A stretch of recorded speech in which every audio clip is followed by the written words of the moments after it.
Hello everyone, welcome to Pragya's little arts. ఎప్పుడైనా ఏదైనా దూర ప్రయాణం చేస్తున్నప్పుడు కావాల్సిన భోజనం మొత్తం ఇంట్లోనే తయారు చేసుకుని వస్తూ ఉంటాము. కాకపోతే ఉన్న వర్క్స్ కంప్లీట్ చేసుకునేసరికి చాలా లేట్ అయిపోయింది. ఇక తెల్లవారుజామునే ప్రయాణం మొదలు అవ్వడం వలన ఫుడ్ ప్రిపేర్ చేసేంత టైం కుదరలేదు.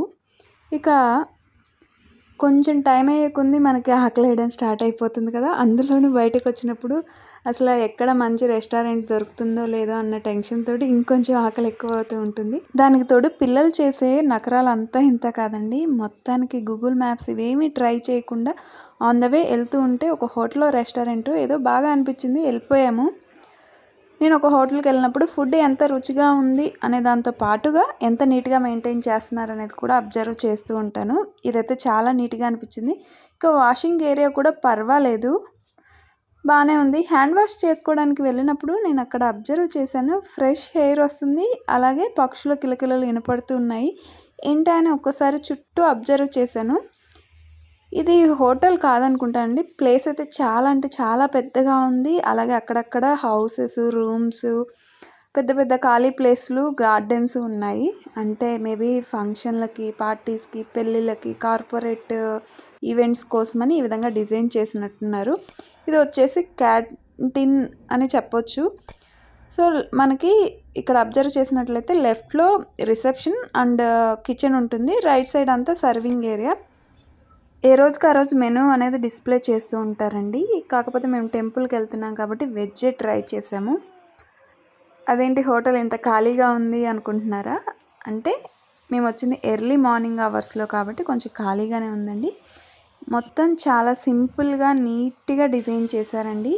ఎవరైనా హోటల్ స్టార్ట్ చేయాలనుకున్న వాళ్ళకి ఇది ఎంతో కొంత యూజ్ అవుతుంది అనుకుంటున్నాను. అక్కడక్కడ మీరు అబ్జర్వ్ చేసినట్లయితే కొన్ని ఇండోర్ ప్లాంట్స్ కూడా ప్లాంట్ చేశారండి. వాటిలో కొన్ని రియల్ ఉన్నాయి, కొన్ని ఫేక్ కూడా ఉన్నాయి. ఇక టాప్ మొత్తం ఈ విధంగా లైటింగ్ ఫ్యాన్స్ తోటి డిజైన్ చేశారు. చాలా సింపుల్గా, నీట్గా, ఎలిగెంట్గా ఉందనే చెప్పొచ్చు. ఇందులోనూ గార్డెన్ అనేది చేయడం చాలా బాగా అనిపించింది. మ్యాక్సిమం ఇంకా రియలిస్టిక్ ప్లాంట్స్ కాకుండా న్యాచురల్ ప్లాంట్స్ పెడితే ఇంకా బాగుండి అనిపించింది. ఫుడ్ విషయానికి వచ్చేసరికి పర్లేదండి, బాగానే మెయింటైన్ చేస్తున్నారు. ఫుడ్ క్వాలిటీ బాగుంది అండ్ టేస్ట్ కూడా బాగానే ఉంది. కొంచెం ప్రైసీగా అనిపించింది. ఈ మాత్రం మెయింటైన్ చేస్తున్నప్పుడు ఆ మాత్రం ప్రైస్ పర్వాలేదు, రీజనబుల్లే అనుకుంటున్నాను. ఇంతకీ ఈ హోటల్ పేరెంట్ ఈ పాటికే అర్థమైపోయింది అనుకుంటాను. బయట అయితే ఎర్లీ మార్నింగ్ వింటర్ సీజన్లో అయితే సూపర్ అంటే సూపర్ ఉంటుంది అనిపించింది. ఇంకా హోటల్ మొత్తం ఓపెన్ అవ్వలేదు. ఓపెన్ అయితే మీకు ఇంకా డిఫరెంట్ ఆప్షన్స్ కూడా ఉంటాయి. ఇది వచ్చేసి మనం బాసర వెళ్ళేటప్పుడు నిజామాబాద్ కంటే ముందుగా వస్తుందండి. మీరు ఎప్పుడైనా ఫ్యామిలీతో కొంచెం ప్లెజెంట్గా స్పెండ్ చేయాలనుకుంటే ఇది బెటర్ ఆప్షన్ అనే చెప్తాను.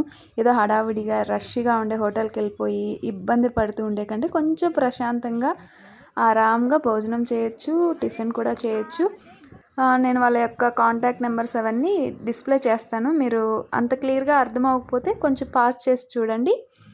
ఇలాంటి అన్నట్లు బాసర వెళ్ళాను అని చెప్పాను కదా, ఆ ట్రిప్ వీడియోస్ కూడా మన ఛానల్లో అప్లోడ్ చేస్తాను. ఎవరైనా ఇంట్రెస్ట్ ఉన్న వాళ్ళు వెళ్ళి చూడొచ్చు. ఇలాంటి మరిన్ని ఇంట్రెస్టింగ్ వీడియోస్ కోసం please like, share and subscribe. Thank you for watching. Bye bye.